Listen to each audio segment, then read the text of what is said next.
Assalamualaikum warahmatullahi wabarakatuh. Perkenalkan, nama saya Ani Mariani. Saya mengajar mata pelajaran produk kreatif dan kewirausahaan.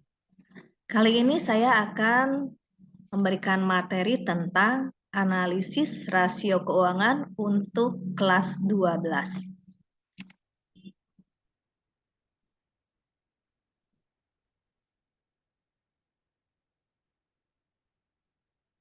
Analisis rasio keuangan merupakan teknik atau alat pengukur prestasi perusahaan dalam hal menentukan tingkat likuiditas, solvabilitas, keefektifan operasi, serta derajat keuntungan perusahaan.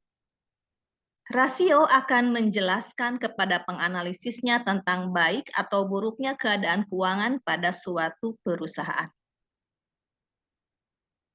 Jenis-jenis analisis rasio keuangan yang pertama adalah rasio likuiditas.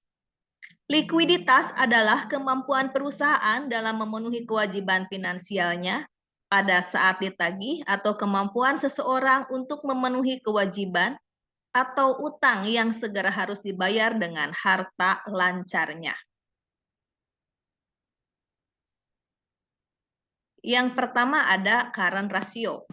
Adalah perbandingan jumlah aktiva lancar dengan utang lancar. Rumusnya adalah current ratio sama dengan aktiva lancar dibagi utang lancar dikali 100%. Current ratio atau CR akan dinilai baik bila sudah memenuhi nilai rasio 200%. Berarti nilai kekayaan lancar dibandingkan dengan utang lancar adalah sekitar 2 kalinya. Misalnya rasio 200% berarti utang lancar 100%. Dijamin oleh harta lancar 200%. Kemudian acid test ratio atau dikenal dengan quick ratio adalah ukuran kemampuan perusahaan dalam memenuhi kewajiban jangka pendeknya dengan tidak melihat persediaan. Quick ratio sama dengan aktiva lancar dikurangi persediaan dibagi utang lancar. Kemudian ada cash ratio, adalah perbandingan antara aktiva lancar dengan likuid dengan hutang lancar, dengan catatan jika nilai perbandingan aktiva lancar lebih kecil dari hutang lancar, maka perusahaan masih dalam kondisi aman untuk beroperasi. Cash ratio sama dengan kas ditambah efek dibagi hutang lancar. Kemudian ada yang disebut dengan working capital to asset ratio. Digunakan untuk mengukur likuiditas dari total dan posisi modal kerja neto. Working capital to asset ratio sama dengan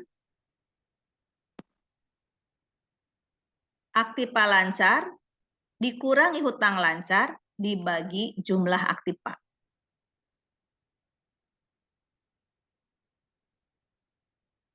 Rasio pengukuran solvabilitas adalah kemampuan suatu perusahaan untuk membayar hutang jangka panjang. Rasio modal sendiri dengan total aktiva, yaitu modal sendiri dibagi total aktiva. Kemudian rasio modal sendiri dengan aktiva tetap, yaitu modal sendiri per atau dibagi total aktiva tetap. Kemudian rasio aktiva tetap dengan utang tetap adalah total aktiva tetap dibagi hutang jangka panjang.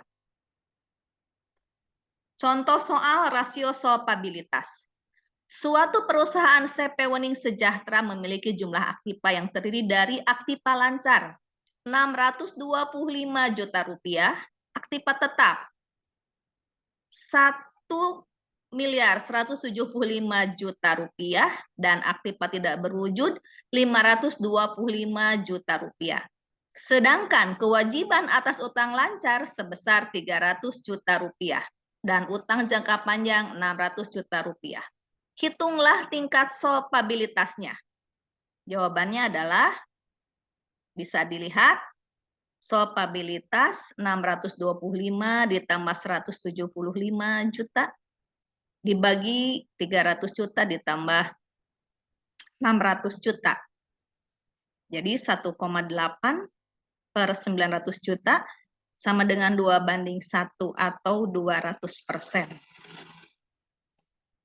Dengan kata lain, dengan adanya 200%, berarti hutang lancarnya itu terjamin, hutang lancar dan hutang jangka panjang itu bisa terbayar karena jumlah aktiva tetap dan aktiva lancar 200%. Rasio pengukuran rentabilitas adalah rasio untuk mengukur prestasi perusahaan dalam hal mendapatkan keuntungan atau rentabilitas usaha atas modal yang kita gunakan. Rasio operating income dengan operating aset yaitu laba usaha dibagi aktiva usaha dikali 100%. Untuk melihat rentabilitas ini berguna kira-kira berapa persenkah aktiva usaha yang digunakan untuk memperoleh laba. Demikianlah materi yang saya sampaikan kali ini. Saya ucapkan terima kasih.